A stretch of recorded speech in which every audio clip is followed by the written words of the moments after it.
At the picnic, my sister said, to the relative who thinks paying bills makes them important. My parents burst out laughing. I smiled, raised my drink and said, then tonight you'll all learn how unimportant I am. My dad's hand froze mid-sip. The weird thing about family humiliation is that it often starts as a joke. By the time my sister said it, everyone at the picnic table already had drinks in their hands and sunburns on their necks. It was one of those big Saturday cookouts my parents insisted on every summer. Burgers on the grill. Kids running around the yard. Plastic chairs sinking into the grass. And my money had paid for most of it. I had covered the groceries, the propane tank for the grill, and the electric bill for my parents' house earlier that week. That had become normal lately. My job at a logistics company had taken off last year, and suddenly everyone's temporary help started becoming permanent. I didn't mind at first. Family helps family. That was the line everyone liked repeating. My sister Rachel liked repeating it the most. She was sitting across from me at the picnic table, sunglasses on her head, scrolling her phone like she was bored with all of us. Her son Tyler was chasing my daughter Lily through the yard with a squirt gun. My dad was halfway through a beer. My mom was passing out potato salad. Everything looked normal. Then Rachel suddenly raised her voice just enough for the whole table to hear. To the relative who thinks paying bills makes them important.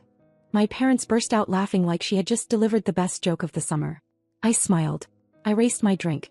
Then tonight you'll all learn how unimportant I am. My dad's hand froze halfway to his mouth. No one laughed that time. Rachel rolled her eyes. Oh, relax, Stacy. I was joking. Of course you were. I took a slow sip and watched them carefully. The truth was, this hadn't come out of nowhere. For the last 8 months I had been quietly paying things nobody else wanted to deal with. My parents' mortgage when my dad's construction hours got cut. My mom's medication when insurance started playing games. Rachel's rent when she needed a few weeks to get back on her feet. Those few weeks had turned into 6 months. And somehow I had become the punchline. My mom waved her hand like she was brushing away smoke. Rachel didn't mean anything by it. Rachel shrugged. Yeah. Don't be dramatic. That word again. Dramatic. Funny how the person carrying everyone else's weight is always the dramatic one. Across the yard, Lily ran past the table laughing while Tyler chased her. For a moment I watched them instead of answering. Kids don't know anything about adult freeloading yet. To them the world is still fair. I almost envied that. Rachel leaned back in her chair. You act like you run the family or something. I looked at her. You want honesty? She shrugged again. Sure. You'd all be in serious trouble if I actually stopped. Rachel snorted. Please. We survived before you started playing hero. My dad finally took his sip of beer and cleared his throat. Let's not turn this into something stupid. But the strange thing was I wasn't angry. Not yet. I was just paying attention. Rachel picked up a burger and started eating like the conversation was over. Anyway, she said with her mouth half full, I'm meeting some friends later tonight. That's good. She glanced at me. You still covering the internet bill this month? There was the casual assumption. Like it was already decided. I set my cup down on the table. I don't know. Rachel laughed. What do you mean you don't know? I mean I haven't decided. My mom frowned. Stacy. Rachel shook her head like she couldn't believe I was even hesitating. God, you're acting like I asked for a car. No, I said. Just your lifestyle. My dad sighed heavily. Enough. Rachel leaned forward. You know what your problem is? I waited. You think money makes you the responsible one. I nodded slowly. No. Then I looked directly at her. I think responsibility makes me the responsible one. She rolled her eyes again and stood up. I'm getting another drink. She walked toward the cooler like nothing had happened. But the table had gone quiet. My mom started rearranging plates that didn't need rearranging. My dad stared out toward the yard. And I sat there thinking about something Rachel had just said. We survived before you started playing hero. Maybe she was right. Maybe it was time to see how well everyone survived again. Across the yard, Tyler suddenly shoved Lily hard enough that she fell into the grass. He started crying. Rachel didn't even turn around. That was the moment something inside me shifted. Not anger. Something colder. Because suddenly I realized something important. Rachel thought I was bluffing. And very soon she was going to find out I wasn't. Part 2 is where things start getting messy. I didn't make a scene when Lily fell. I walked across the yard, helped her up, brushed the grass off her knees, and handed her the lemonade she had dropped. Tyler had already run off like nothing happened. Did he push you? I asked. She nodded. Why? He said the yard is his. I looked toward the patio. Rachel was laughing with my mom near the cooler, telling some story with big hand gestures. Tyler was already back to playing like the last 30 seconds never existed. I told Lily to sit on the swing for a minute and went back to the table. Rachel was opening another drink when I sat down. Your son pushed Lily, I said. She didn't even look concerned. Kids push each other. She fell. Rachel shrugged. Well, tell her to push back. My dad cleared his throat again the way he always did when he wanted tension to disappear without actually addressing it. They're just playing. I looked at him. She's 6. Rachel leaned against the cooler. Tyler's 8. It's not a crime. No apology. No correction. Just excuses. That was becoming Rachel's specialty. I watched her for a moment thinking about all the numbers I had memorized over the last year. The mortgage payment. The internet bill. The electric. The credit card my parents quietly handed me when things got tight. Rachel snapped her fingers in front of my face. You're doing that thing again. What thing? Where you stare like you're calculating something. I smiled. Maybe I am. My mom tried to lighten the mood. Stacy's always been the organized one. Rachel laughed. Oh yeah, Miss Spreadsheet. That nickname came from the fact that I actually tracked the money I gave people. Not because I wanted to collect it back, but because I wanted to know where it was going. Rachel used to mock me for it, but she never asked to see the numbers. Probably because deep down she knew what they would say. Later that evening the picnic slowly started breaking up. My dad went inside to watch baseball. My mom started stacking paper plates in a trash bag. Rachel sat on the patio scrolling her phone again. Lily came over and sat next to me. Can we go home soon? Yeah. Tyler keeps saying I can't play here. That did it. I stood up and walked over to Rachel. You need to talk to your son. She didn't look up. About what? He's bullying Lily. Rachel finally glanced at me. He's a kid. And she's a kid. So you need to parent him. Rachel sighed like I had asked her to solve world hunger. Tyler. He jogged over from the yard. What? Rachel pointed vaguely at Lily. Don't be mean to your cousin. Okay. Then he ran off again. Rachel looked at me like the problem had been solved. Happy? No. Well, that's all I'm doing. She grabbed her bag. I'm heading out. My mom looked surprised. You're leaving already? Yeah. I've got plans. She walked past me toward the driveway. Right before getting into her car, she turned around. Oh, and Stacy? I waited. Don't forget the internet bill's due Monday. Then she got in her car and drove away. My mom sighed. She's just stressed. From what? Being a single mom isn't easy. I didn't answer. Because technically Rachel had been a single mom for 8 years. But the last year she'd had something new. A second income. When Lily and I got home that night, she went straight to bed. I sat at the kitchen table with my laptop. I opened my spreadsheet. There were more rows than I remembered. Mortgage assistance. Electric bills. Groceries. Car repair. Rachel's rent. Phone bills. Random emergencies that somehow always appeared right before the first of the month. I added everything together. The number sat on the screen like it had weight. Then I opened another tab. My bank app. For the first time in almost a year, I hovered over the scheduled payments. Internet bill. Electric. Auto insurance. Rent transfer to Rachel.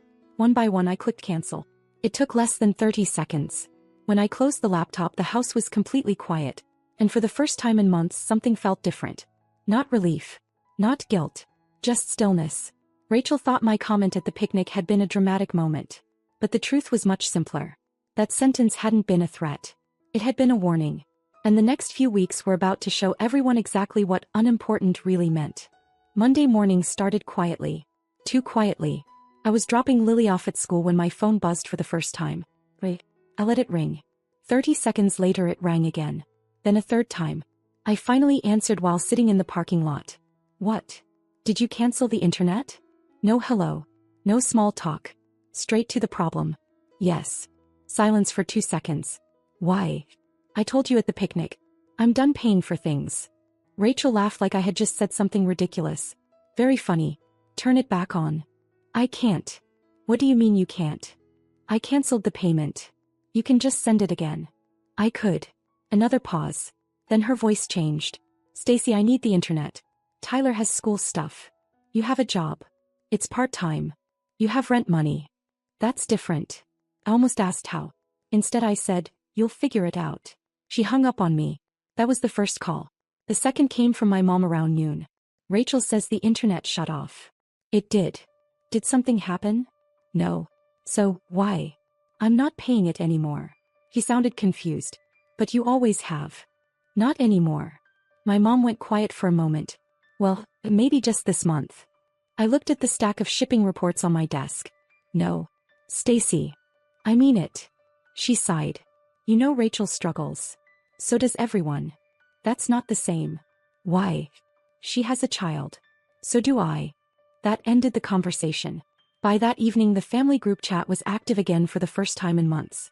Rachel had started it. Rachel, internet is off because Miss Important decided to make a point. Mom, girls please. Dad, we can talk tonight. Rachel, yeah we will. I didn't answer. Instead I picked Lily up from school and took her for ice cream. We sat outside the little shop near the park. She had chocolate all over her hands. Mom. Yeah. Are we still going to Grandma's this weekend? I don't know yet. Tyler says we can't come anymore. I felt something tighten in my chest. Did he say that today? She nodded. He said his mom said we think we're better than them. I stared at the table. Rachel was already talking about me at home. Great. Did he push you again? No. Good. Then Lily asked something I didn't expect. Why are adults always mad about money? I smiled a little. Because some people think money fixes their problems. And it doesn't? No. What fixes them? Responsibility. She thought about that while licking her ice cream. That night the third call came. My dad. Rachel came by earlier. I figured. She's upset. I know. She says you're punishing her. I'm not punishing anyone. Then what are you doing? I leaned back in my chair. Stopping. Stopping what? Everything. He didn't answer for a while. You know your mother and I rely on that help sometimes. I know. And Rachel does too. I know. So you're just cutting it off? For now. My dad sighed heavily. You're going to cause a lot of tension. Maybe. You could have handled this differently. Like how? Talk to us first. Thought about the picnic. About Rachel's toast. About my parents laughing. I did. The line went quiet. Then he said something that stuck with me. Rachel thinks you're trying to control everyone.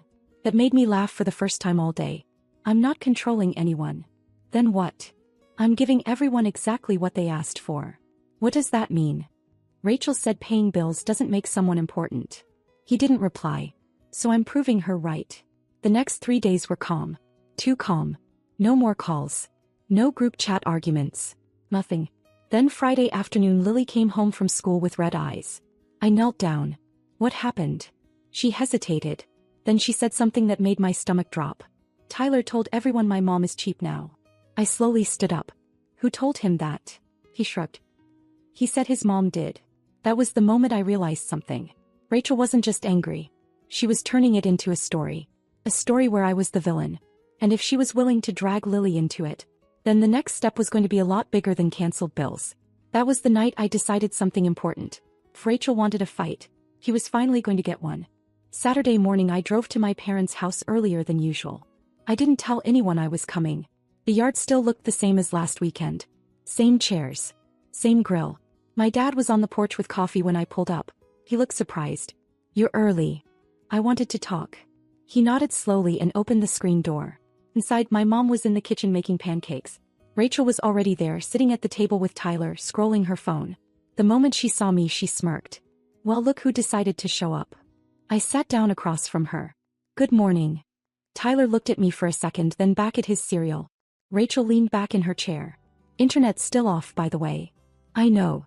You going to fix it? No. My mom placed a plate on the table like she hadn't heard the last 2 sentences. Everyone eat first. Rachel laughed. Oh no, let's talk now. I stayed calm. Fine. She folded her arms. You embarrassed me this week. How? You cut off the internet without warning. I warned you at the picnic. That wasn't serious. It was. Rachel shook her head. You're acting like we owe you something. You don't. Then why are you doing this? Because I'm done. That made my mom finally look up. Done with what? Paying for everything. Rachel rolled her eyes. You weren't paying for everything. I pulled my phone out and opened the spreadsheet. I tracked it. Rachel laughed again. Oh, here we go. I turned the screen toward the table. Rent transfers. Utility bills. Groceries. Car repairs. Medical copays. The list scrolled longer than anyone expected. My dad leaned closer. You kept record of all this? Yes. Rachel didn't even look. This is ridiculous. It's accurate. My mom quietly sat down. Stacy, this is a lot. Rachel pushed the phone back toward me. So what, you want a medal? No. Then what's the point? The point is simple. I closed the spreadsheet. I'm done helping you. Rachel smirked. Okay. No hesitation. No concern. Just confidence. That was the unexpected part. She wasn't worried. He thought someone else would step in. Probably our parents. Rachel stood up and grabbed her keys. You'll calm down in a few days. I won't. You always do. He looked at my mom. Right. My mom didn't answer. Rachel pointed toward me. She likes playing hero. It's a phase. Then she walked toward the door. Before leaving, she turned around one more time. Oh, and Stacy. I waited. You don't scare me with money. Then she left. The house stayed quiet for a moment. My dad finally spoke. You two need to figure this out. I already did. My mom looked worried. You're really not helping her anymore? No. What if she can't manage?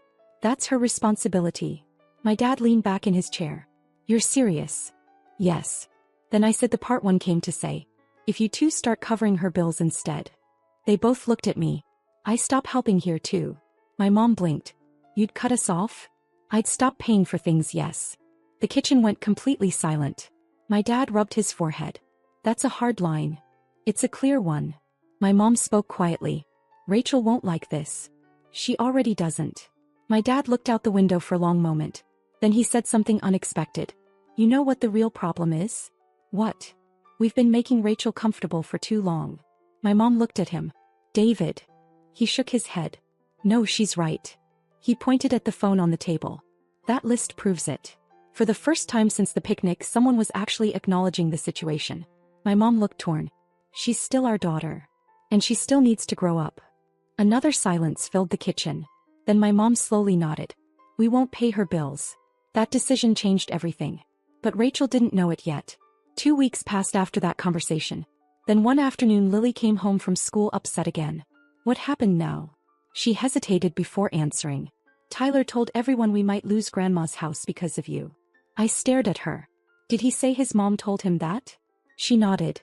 I exhaled slowly. Rachel wasn't slowing down. She was escalating. Spreading stories. Turning everything into blame. Which meant it was time for the final step. Because if Rachel wanted to turn the family against me, then she was about to learn something she didn't expect. Being cut off financially was only the beginning. About 3 weeks after the picnic, Rachel finally stopped acting like this was temporary. Until then she kept behaving like I would eventually give in. Like I would get tired of the tension and quietly start paying things again. That never happened. One Tuesday night my phone rang. Wait. I answered. Are you seriously still doing this? Yes. The landlord called today. That's normal when rent is late. She exhaled loudly. Stacy, I'm behind. I waited. You used to send it at the beginning of the month. I told you I wouldn't anymore. You were angry. I still am. She went quiet for a moment. You're hurting Tyler too. No, I said. You are. Another pause. You make good money, she said. Why are you being like this? Because it's my money. So you're just letting family struggle? You had months to prepare for this. For what? For the day I stopped.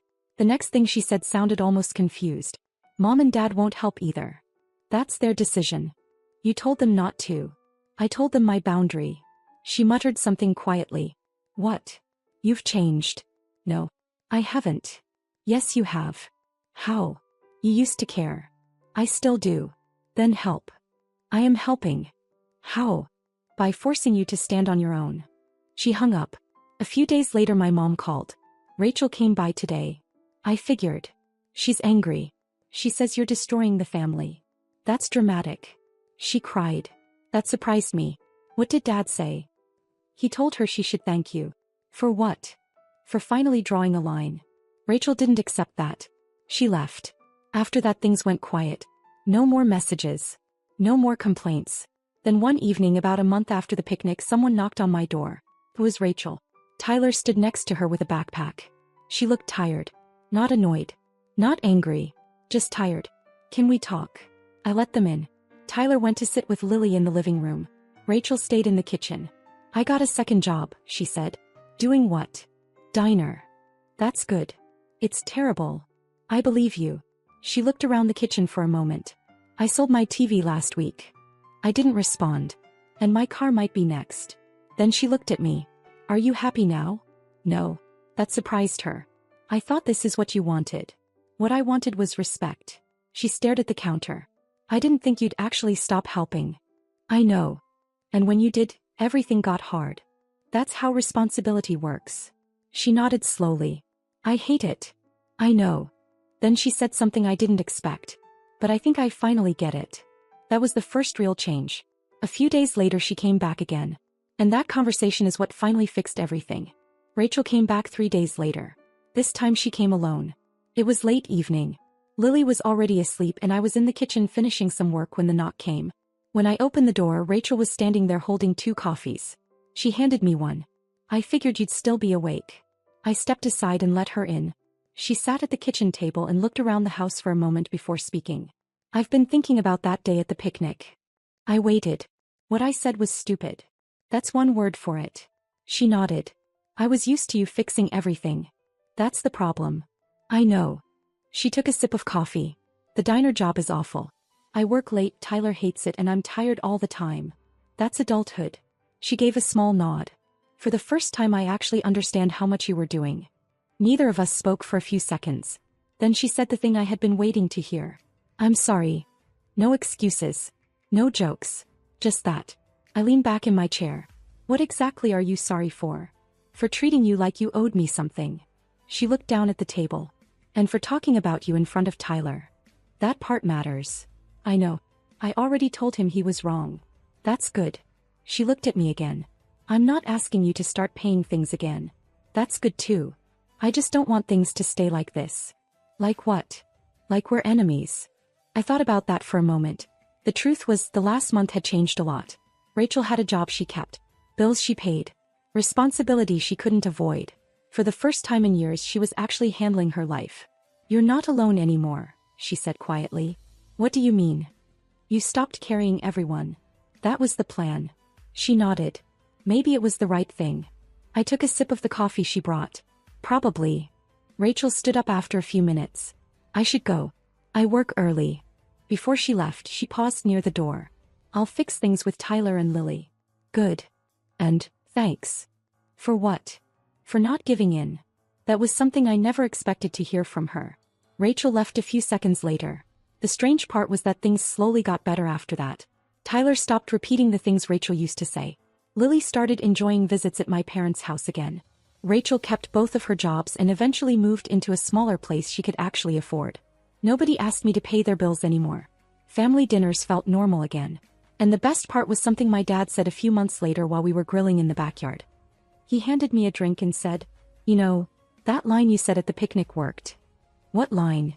About everyone learning how unimportant you are. I smiled. Yeah. He laughed. Turns out you were the most important one the whole time. But the real change wasn't that they appreciated me more. The real change was that they finally stopped needing me to carry them. Needing me to carry them. Needing me to carry them.